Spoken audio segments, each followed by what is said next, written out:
Imagine a large pollution source as big as our plastic issue. How is that possible? It sounds unbelievable, but fashion is the cause. I want my audience to understand what fast fashion is and how it affects us.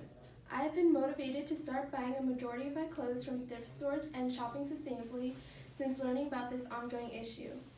Fast fashion is an issue that has caused environmental and ethical problems that can be controlled by changing the way we buy clothes. Everyone should become aware of this problem, its causes, and stop participating in fast fashion. So, fast fashion damages and pollutes our environment. Clothes end up as landfills and in oceans. As well as being wasteful, the industry is polluting. Clothes release 500,000 tons of microfibers into the ocean every year, equivalent to more than 50 billion plastic bottles, according to the Ellen MacArthur Foundation. Just as microplastic, these microfibers end up in our oceans and eventually our food sources. The Guardian summarizes this danger. Synthetic microfibers are particularly dangerous because they have the potential to poison the food chain.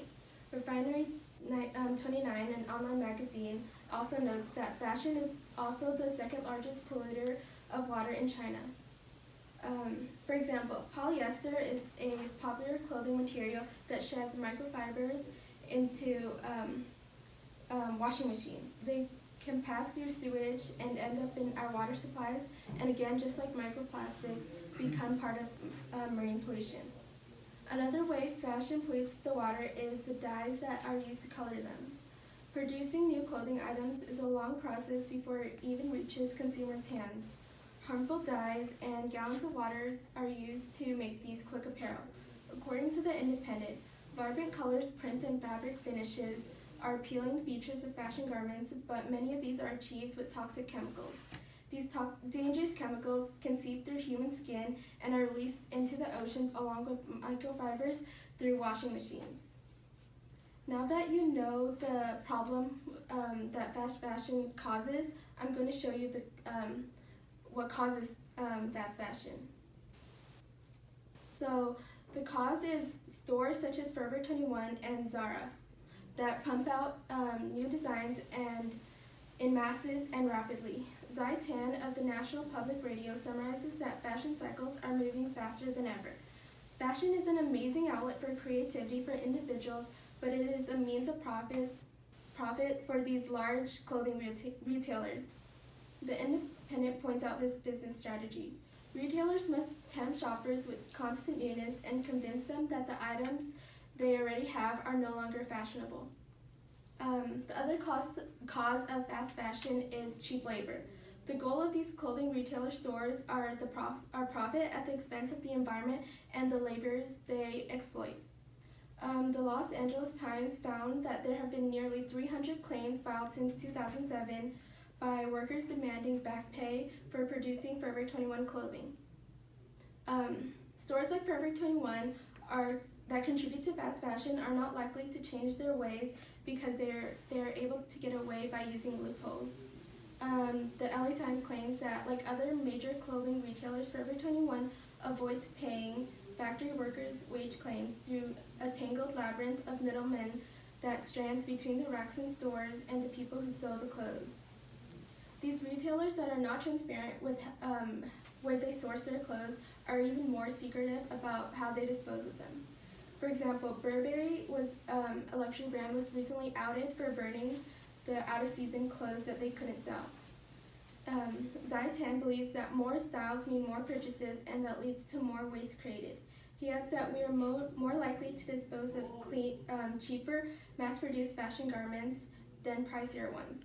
Low-quality items are seen as more disposable, and consumers are falling for these marketing traps over and over again, feeding into fast fashion.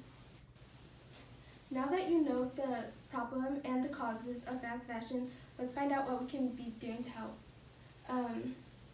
A solution to fast fashion is thrift shopping and donating. This recent and convenient solution can be just shopping at secondhand clothing stores like Goodwill and Savers.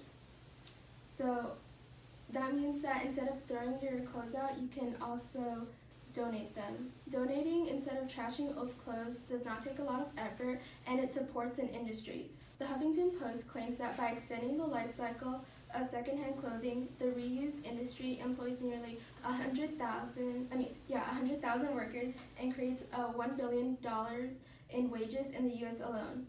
Cities lose millions from these textiles that end up in landfills when they could be used to support an industry. Another solution is just researching the stores that you shop at. Trying to shop sustainably and at stores that utilize more ethical treatment of their workers is a great way to not contribute to fast fashion. For example, Refinery 21 notes that Raven and Lily gets a great rating because of its eco-friendly products that are made by women who are paid fair wage. Some brands have even started clothing lines with recycled clothing.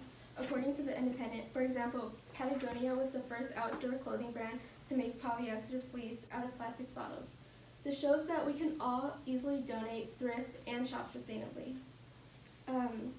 So fast fashion is an environmental and unethical problem that people can stop contributing to. Hopefully my purpose has been fulfilled and I've succeeded in convincing you to spare a moment to realize the consequences of the choice of shopping fast fashion. Remember that the few bucks you think you save on cheap, flimsy fast fashion is at the expense of exploited workers and marine pollution. Thank you.